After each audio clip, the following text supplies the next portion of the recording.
Hello everyone, welcome back to मैथन। RRB NTPC CBT 2 के previous year question series चल रहा है। ये कब आया था सर? 9/5/2022 में पूछे गए थे। तो चलिए देख लेते हैं क्या दिया हुआ है। 5 साल पहले देखो, ये जो अगर रेशियो इस तरीके से दिया हुआ रहता है ना, तो ये क्वेश्चन फ्रैक्शन ऑफ सेकंड में हो जाता है। तो इसको थोड़ा सा समझेंगे। हम लोग लेंदी प्रोसेस तो जानते ही है, तो इसको नहीं करेंगे लेंदी प्रोसेस में, ठीक है। आपको क्या दिया हुआ है सर? यहाँ पे अगर प्रेजेंट एज है, यहाँ पे प्रेजेंट एज है 5 साल पहले, -5 ईयर्स लिख लेते हैं। और यहाँ पे क्या दिया हुआ है? 5 year since the age of the father and his son is 9:4। After how many years will the father's age will be twice the age of his son. बहुत मजेदार चीज़ है। अब देखो सर, यहाँ पे 7 साल के बाद, सॉरी 5 ईयर सिंस 5 साल के बाद क्या दिया हुआ है? यहाँ पे 9/4 बन जा रहा है। देख लेते हैं। पहले 7:2 था, अब कितना बन गया सर? 9/4 बन गया। देखो इन दोनों का गैप कितना है सर? 5 2 7 होता है। 4 और 9 के गैप कितना है सर? ये 4 5 9 होता है। देखो रेशियो सही है। हमें बोला गया कितने साल के बाद twice the age of his son बन जाएगा। मतलब यहाँ पे देखो गैप कितना है, हमें गैप चेक करना है। अगर दोनों का गैप सेम होता है तो ये रेशियो बराबर से फिट हो चुका है। हमें बोला गया father's age will be twice the age of his son, तो फादर्स एज कितना हो जाएगा sir? Twice the age of his son, तो 2x बराबर x बन जाएगा। तो इन दोनों का गैप भी 5 होना चाहिए। 2x - x का गैप भी 5 होना चाहिए, ठीक है। अब समझने की कोशिश करते हैं। यहाँ पे 5 और 5 10 साल, 10 ईयर्स बराबर यहाँ पे 2 से 4, 2 दिया हुआ रेशियो।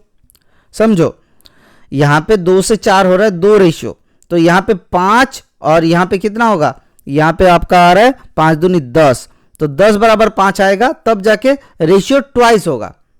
10 बराबर 5 होगा तब जाके रेशियो ट्वाइस होगा। तो 1 बढ़ रहा है। अगर 2 साल के बराबर 10 होते हैं तो 1 के रेशियो के बराबर कितना आ जाएगा सर? 5 हो जाएगा। तो और कितना साल? प्रेजेंट एज से 5 + 5 मतलब 10 साल के बाद ये रेशियो बन जाएगा। बहुत आसान सा चीज़ है, थोड़ा सा समझो ये। नहीं तो आप रेशियो में यहाँ पे इस क्वेश्चन में इतना फंसोगे, लंबा चौड़ा टाइम लग जाएगा आपको। क्या दिया हुआ है हम लोग समझने की कोशिश करते। देखो खाली ये एक चीज़ है, ये गैप सही होना चाहिए। 7 - 2 कितना हो जा रहा है? ये 5 आ रहा है। 9 और 4 कितना हो रहा है सर? 5 हो रहा है। अगर नहीं सही होता है तो उसको मल्टीप्लाई करके हमें गैप को सही करना पड़ता है, ठीक है। क्लियर? अब देखो 7 से 9 हो रहा है मतलब कितना? 2 बढ़ रहा है। 2 से 4 हो रहा है मतलब 2 बढ़ रहा है। ये जो 2 रेशियो इंक्रीज हो रहा है उसके बराबर कितना होता है? यहाँ पे देखो 5 साल 5 साल 10 साल के बराबर होता है। क्लियर और क्लियर नॉट? ठीक से बताओ, क्लियर है? अब देखो आपको बोला गया after how many years will the father's age be twice the age of his son. तो पापा के एज, ये फादर है और यहाँ पे सन है, तो पापा के एज 2x होगा, तब जाके सन का एज x होगा। तो इन दोनों का गैप भी क्या हो जाना चाहिए? 5 हो जाना चाहिए। तो x का वैल्यू 5 आ रहा है, 2x का वैल्यू 10 आ रहा है। क्लियर? फटाफट से बताओ क्लियर है? अब देखो 4 से 5 होगा कितना? 1 रेशियो इंक्रीज होने में। 2 रेशियो के वैल्यू 10 साल है, 1 रेशियो के वैल्यू 5 साल बन जाएगा। अब प्रेजेंट एज से हमने पहले ही 5 साल बढ़ा लिए थे, उसके बाद फिर से 5 साल बढ़ा रहे, तो कितना बढ़ा दिए सर? यहाँ पे टोटली 10 साल बढ़ा दिया। Option number 10 is the correct answer. Clear? ये बहुत आसान सा चीज़ है। अगर कोई भी इस टाइप के क्वेश्चन पे डाउट होता है तो कमेंट सेक्शन में जरूर से जरूर पूछ लीजिएगा।